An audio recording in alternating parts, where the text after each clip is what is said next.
Bonjour, bienvenue à toutes et à tous sur l'Immédiat, le média des acteurs de l'immobilier, d'investissement et de la gestion de patrimoine. Alors comme vous le savez, nous avons pour habitude à présent de sélectionner un thème et de l'explorer avec plusieurs regards. Alors aujourd'hui, nous allons parler de prévoyance. Donc pour nous en parler ce matin, 3 invités de choix.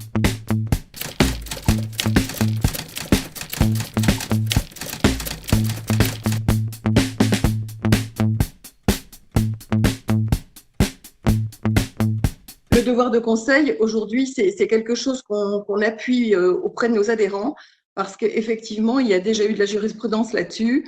Il y a eu des cas où le client s'est retourné contre le conseil en disant que la partie prévoyance avait été occultée ou tout au moins pas assez précisée.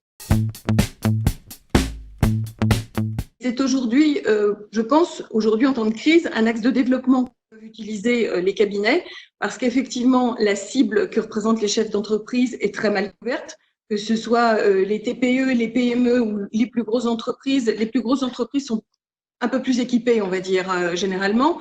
Mais les TPE, PME, c'est vraiment la cible. Il faut que ce soit les premiers à s'en équiper vraiment. Oui, je voulais rebondir sur le propos de Patricia parce qu'il y a quelque chose de très très juste dans ce qu'elle a dit et qui est remonté également lors de nos enquêtes et notre baromètre.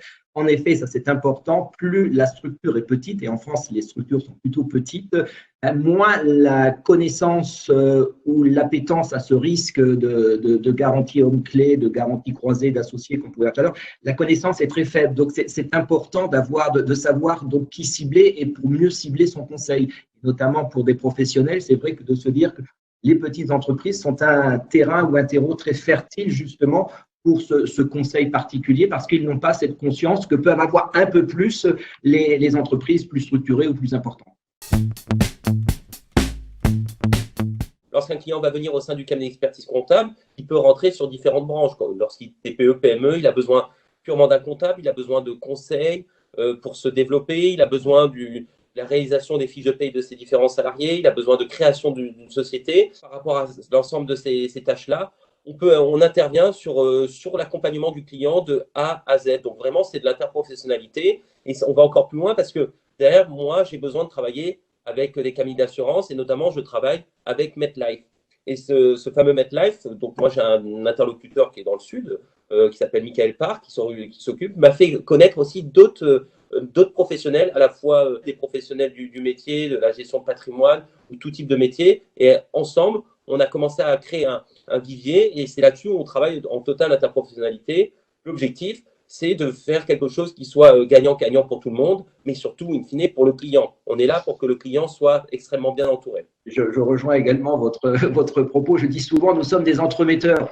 Une partie de notre métier, notre travail, c'est de mettre en relation des professionnels entre eux, justement, pour essayer de trouver des synergies particulières. Et vous avez cité notamment les experts comptables. C'est une profession, là aussi, là, je parlais du baromètre, j'y reviens, mais c'est très clairement une profession qui est prescriptrice. Donc, parce que, en effet, ils ont donc clients finaux et ils sont, j'allais dire, à la source à la fois de l'information, mais aussi ils touchent du doigt les possibles problèmes que pourrait engendrer un décès, une maladie, un arrêt de travail, etc. Et donc, ils sont d'excellents prescripteurs. Donc, si vous avez cette relation, je pense que c'est aussi un plus pour votre business. C'est une façon de fidéliser ses clients en développant son chiffre d'affaires. Et c'est aussi l'occasion de reprendre un contact régulier avec le client, étant donné que les garanties peuvent évoluer dans le temps. Moi, le regret que j'ai eu par rapport à mon cas personnel dont je parlais tout à l'heure, c'est qu'effectivement, les cordonniers sont les plus mal chaussés. On avait cette garantie homme-clé qui était relativement importante, mais qui était plus en corrélation, si vous voulez, avec le chiffre d'affaires du cabinet. Et bon, alors il y a eu le fait que mon mari soit tombé malade 4 ans avant. Et quand on a voulu réactualiser, c'était un petit peu trop tard. Mais on aurait pu le réactualiser bien avant. Donc, je pense qu'il y a plusieurs phases. Il y a la phase de prise de conscience et à la phase d'adhérer. Ça, c'est super important. En plus, quand on parle de la garantie homme-clé, c'est quelque chose de pas cher. Plus on est jeune, moins c'est cher. Et c'est pas parce qu'on est jeune que ça n'arrive qu'aux autres. Un accident, une maladie, un manque de peau, c'est vrai, malheureusement, ça arrive. Donc, il faut bien avoir ça en conscience à l'esprit. Alors, pour revenir un petit peu à ce que disait Patricia, c'est qu'aujourd'hui, beaucoup de professionnels de santé ont pris la conscience qu'il y avait une nécessité dans cette prévoyance et ils y adhéraient. Mais ce n'est pas simplement l'adhésion qu'on recherche, parce que même en gestion de patrimoine, nous, on a une obligation de revoir au moins une fois par an le client. La prévoyance, c'est un moyen aussi de pouvoir revoir le client, de pouvoir remettre à jour son contrat de prévoyance et de voir s'il est obsolète ou pas par rapport à sa situation. Parce que nous, dans notre activité, on avance tous les jours, mais les clients dans leur profession, ils avancent, mais aussi au niveau professionnel qu'à la fois personnel. Ils peuvent se marier, avoir des enfants. Et là-dessus, le contrat de prévoyance doit aussi évoluer au fil du temps et répondre aux besoins du client. Donc ça, c'est très important. Bien sûr, il y a, j'allais dire, notre cheval de bataille historique qui est la couverture emprunteur, parce que l'emprunt, on parlait notamment de l'emprunt chez les seniors, c'est quelque chose aujourd'hui qui est de plus en plus répandu, et de pouvoir assurer ces seniors, comme je vous l'ai dit tout à l'heure, jusqu'à 80 ou voire 90 ans, c'est quelque chose de très novateur. Et puis, on a aussi de plus en plus, aujourd'hui, on s'aperçoit que les mentalités ou les rythmes ou les genres de vie évoluant, il y a aussi beaucoup de seniors aujourd'hui qui empruntent également pour aider leurs enfants, voire leurs petits-enfants. Donc, ça veut dire qu'ils ont besoin, même après 60 ans, 65 ans, de pouvoir recourir au crédit et à un crédit qui soit assuré. Le reste, on l'a évoqué, il y a de la garantie homme-clé, il y a de la garantie croisée d'associés, il y a des droits de succession, c'est important. Et puis, peut-être plus simplement encore, il y a de la garantie de prévoyance familiale, donc un chef de famille, une chef de famille qui veut tout simplement protéger sa famille et l'assurer contre les aléas. Donc, vous voyez, le champ est assez large. C'est un réseau d'inspecteurs sur le terrain, experts de la prévoyance, qui peuvent eux-mêmes conseiller, donner et on va dire conseiller et former les intermédiaires et les accompagner sur des cas complexes. Donc là-dessus, moi, mon inspecteur, ça fait des années, il a une vraie connaissance et il m'accompagne sur des cas complexes, sur de la prévoyance. De l'autre, c'est des formations qui sont organisées pour les CGP. Je parle des DDA Academy, des MetLife Université.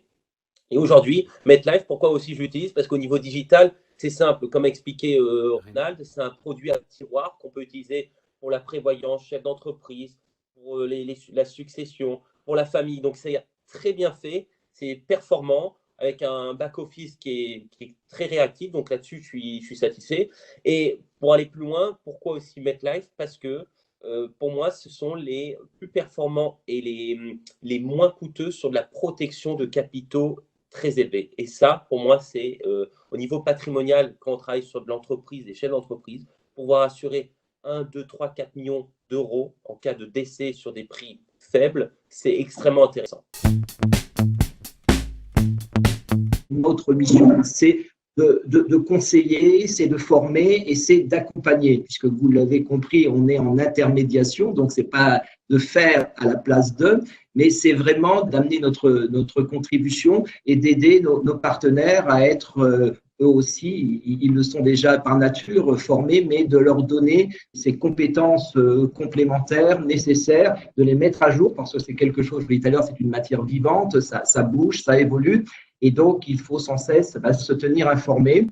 Et puis peut-être pour ouvrir une perspective, Alexandre en a parlé tout à l'heure, nous avions lancé l'année dernière DDA Academy, donc qui a pour but de réunir des CGP et des CGPI, non pas simplement pour leur parler de prévoyance, parce que ça c'est ce que l'on fait, ce qu'on a fait ici, mais c'est plutôt de jouer notre rôle d'entremetteur, de mise en relation, et c'est quelque chose qu'on va poursuivre dès que les conditions nous permettront, donc cette année en 2020, donc en organisant sur l'ensemble du territoire certaines réunions dans les grandes métropoles pour essayer de leur amener, de les mettre en relation justement avec d'autres types de professions, justement pour élargir le spectre et leur permettre, en toute humilité, d'exercer le plus pleinement possible leur activité. Et donc notre volonté, c'est justement, c'est un peu ce catalyseur pour justement permettre de pouvoir, j'allais dire, avancer ensemble.